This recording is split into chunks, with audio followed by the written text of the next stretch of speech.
side of the 5A1 and 5A2 prep basketball tournaments. I'm Mark Heller. This is Les Willsey. We're going to break down both the 5A divisions on the girls' side with the tournament starting later this week and continuing all the way until, I believe, Wednesday, the very first Wednesday in March. Let's dive into 5A1 girls, and this is something you and several other people have touched on leading up to the tournament. The way there seems to be a lot of unhappiness with the way the seeding has basically shaken out. Well, you have, it was a crazy year to begin with because usually you only have 4 or 5 teams that are, really title contenders, and this year you've got 8, 9, maybe even 10 schools.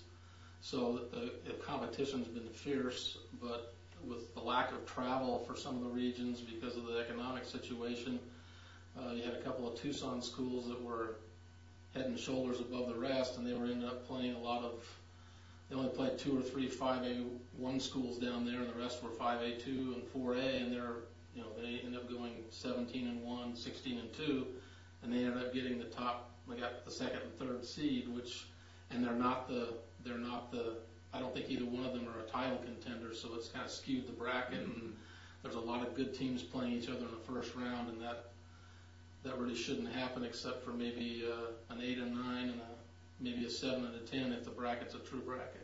Yeah, it's definitely shaken things up and caused a lot of unhappiness. I'm sort of the opinion that just win the games, and I know that's an easy explanation, but then again, there's a lot of teams that, and you mentioned some tough first round matchups and people that have to travel a long way.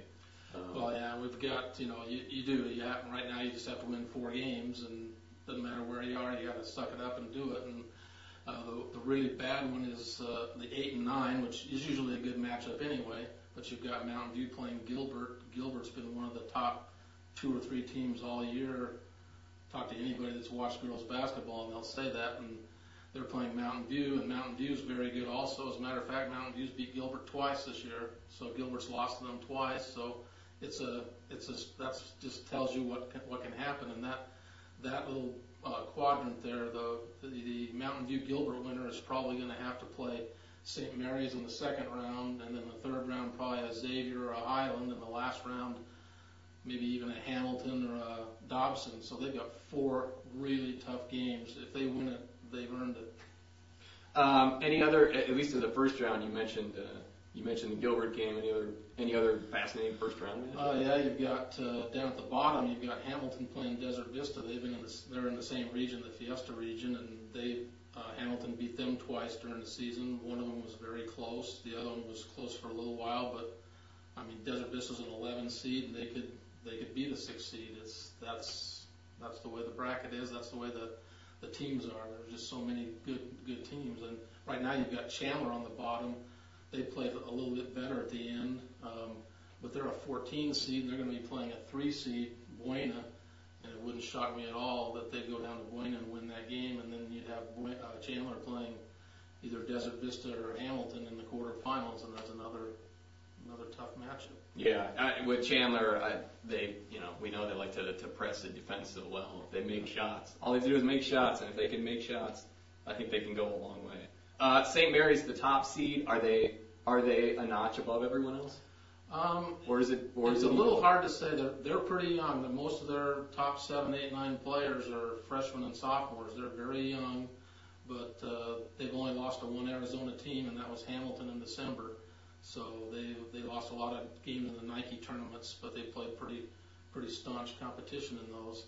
They haven't lost since the Nike tournament, but they were also in a region that had a lot of 5A2 schools, and they haven't played a lot of really good teams other than, well, they did play Tolleson in the season. Right. Beat Tolleson, who's very good 5A2 team. They beat them by 3 points, but they're going to have to play 3 tough games in a row no matter who comes out. So they're going to have to be ready and be able to ratchet it up if they're going to win at the state tournament as well. Who's going to be the final 2?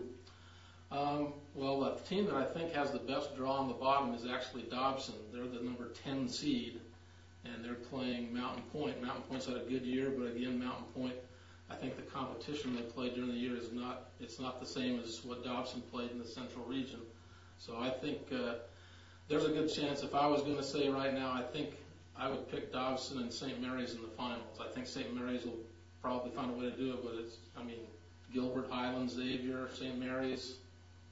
It could be any one of those at the top. Flip any number of 6 Dobson, coins. Hamilton at the bottom. I think it would probably be one of those two. Yeah, I think it's good. I think it's good that this is sort of a choose 'em kind of year when it comes to 5A1. Jumping to 5A2 real quick, you mentioned Tolleson, and speaking of weird brackets, Pinnacle is a 7 seed.